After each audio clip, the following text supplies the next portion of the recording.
Respect failure as much as you respect success. In fact, fear people who have not failed. They are too innocent to counsel you.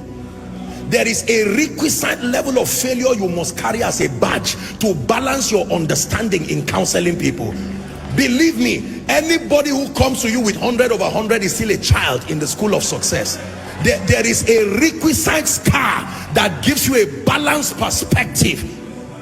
Have you failed enough to be able to talk to me? Don't tell me all the stories. I just prayed and the person was healed. I just spoke and they gave me an auditorium. You are not the person to counsel me. I respect you. Carry your results until you learn the other side of life. My goodness, there are people that have failed enough and they can talk to you. When they talk to you, they utter from their pain. Their pain has been turned to wisdom. Every sentence is a life lesson. A woman who tells you, I have been barren for 10 years. Now God gave me 3 sets of twins. Forget the twins and learn wisdom. Don't just respect crowns, respect scars. The wise respect both scars and crowns. Can I encourage someone? Your failure is still an asset. Don't throw it, archive it. It will be one of the qualifiers for your speaking to people tomorrow. Apostle, I have cried, I have failed in life, I know what it means to be an irresponsible father. Don't throw that experience, archive it. One day you will use from that wisdom and mentor an arrogant young man who thinks life is so easy.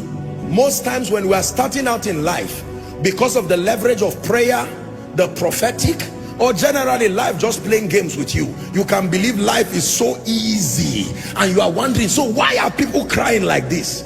I just got married and 3 months it's been so rosy. In fact, my wife is the best thing that has happened to me. And you go online and embarrass yourself. And someone who has been married for 15 years is saying, may God help you.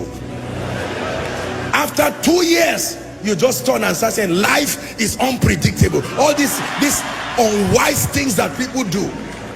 Do not just respect those who have succeeded alone. Respect those who have failed. Not everybody fails. Respect those who have failed. Failure is an asset when you can turn it to power. Paul said, let no man trouble me. It is not only anointing that I have, there are scars. Gentlemen, don't just look for those who live in mansions. Go and look for mama and let her teach you the secret of happiness in a hut. There is something you need to learn, because the money you think will come from the mansion, you will be surprised. You don't know the depression and the drugs that surround those mansions. Sometimes you need to learn from both a king, but you need to learn from the slave that is in his palace. There is something the slave can tell you that even the king does not know. The slave is the one who cleans the palace. He knows what he has seen there. Why will the Lord speak to a young virgin through an angel and says, Mary, you are highly favored? And the next thing that follows that woman is pain, controversy. There was nothing in the life of Mary that I have seen that looked like favor. An angel comes from heaven and says, you are highly favored. I would expect the king to call her and say, I had a dream. There is free land for you. As soon as Jesus is born, you become tax-free. That sounds to me like favor. So God calls scar favor. He calls controversy favor. He calls pain favor. Why would you say a woman is high? God is speaking to someone. Don't listen, you may cry, but don't be embarrassed about your failures again. There is something about the speaking of God, that until you are at your lowest moment, there is something about the voice of God you cannot hear. There is a pain requirement to hear certain things about God.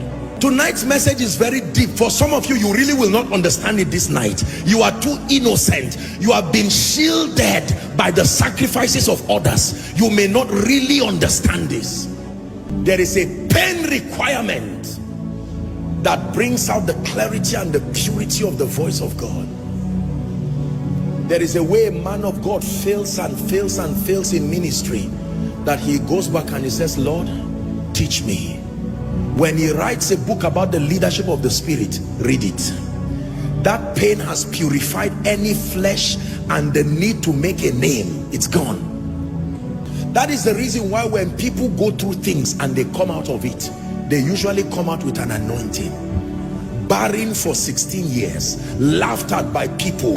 As she gets triplets, it's not only children she got. The day she speaks over you, she will terminate barrenness in a moment, because every time she sees you, like the high priest, she's touched with the feelings of your infirmity. Let me tell you the truth. You see, many of you see today that I pray for people and I'm just speaking and you see the power of God. It's not only prayer and anointing, no.